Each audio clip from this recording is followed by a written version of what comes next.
Moravskoslezský kraj, Žilinský samosprávný kraj a Slezské vojvodství založili společnost Tritia, která má spojovat tyto regiony a organizovat společné projekty. Ty projekty mají širší záběr, jsou jak už z oblasti cestovního ruchu, kultury, energetiky, hospodářství, ale i školství a vzdělávání. Jedním z nich je i projekt, který má pomoci uprchlíkům, zejména z Ukrajiny zasažené válečným konfliktem, integrovat se do společnosti.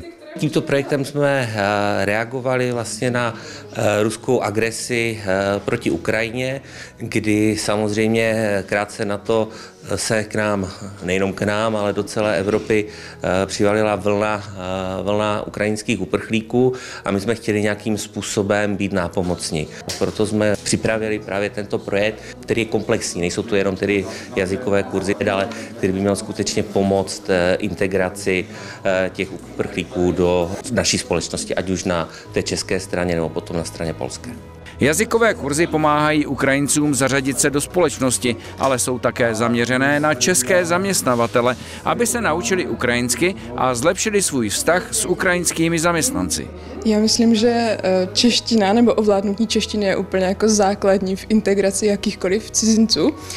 Bohužel je to třeba věc, která úplně není tak možná pro ty lidi, nemají tolik možností, těch kurzů není tolik, takže je super, že tady mohly vzniknout tyhle kurzy od Tritie. Jsou to příbuzné jazyky, protože jsou oba slovanské, ale každý je z trošku jiné větve a proto jsou tam věci, které dělají velký problém, jako je třeba výslovnost.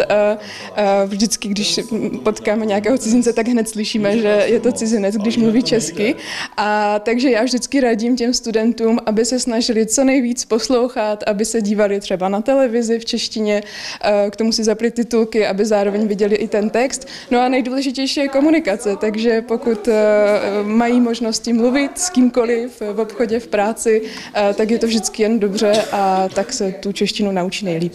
Jsem v Česku rok a 9 měsíců. Mám práci firma Hutní projekt Fridek Místek, jsem inženýrka. Samozřejmě pomůže ta čeština, protože všichni mluví česky. A я таки musím mluvit česky. Дякуємо за курс чистини, порадений про українця. Chceme poděkovat skvělé lektorce Dobroslávě. Jsou skvělí. Každou hodinu vidím, že se někdo posunul, ať už právě v té výslovnosti nebo v gramatice. Je pro mě jako obrovská radost, když jsem něco vysvětlila minulou hodinu a další hodinu vidím, že to aspoň někomu zůstalo v hlavě, tak to je super. Aktivit na podporu uprchlíků ale pořádá Tritia mnohem více. Kromě těch kurzů, které máme, tak jsme dělali i sérii online školení, které byly určeny pro české i polské kolegy, kteří pracují právě s uprchlíky, zabývali se právě třeba mezikulturní komunikací, vzděláváním a snažili jsme se proškolit právě lidi, kteří přicházejí do styku s uprchlíky, s touto cílovou skupinou a naučit je novým dovednostem, novým věcem. Ty školení byly celkem 4 a ve výsledku potom připravujeme publikaci, která shrne vlastně všechny ty poznatky, které jsme prezentovali a která bude k dispozici opět ať už organizacím, které pracují s uprchlíky nebo různým dalším vzdělávacím institucím. V polovině prosince vás čeká zřejmě závěrečný seminář, k čemu bude dobrý.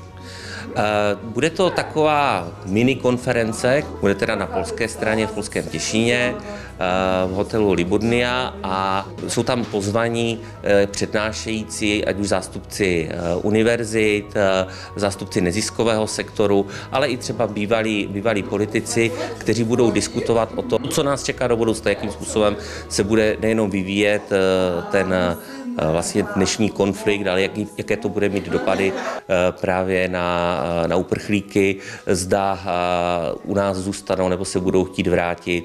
Či bude to diskuze o tom, jak jim pomoci a jak je případně integrovat do společnosti.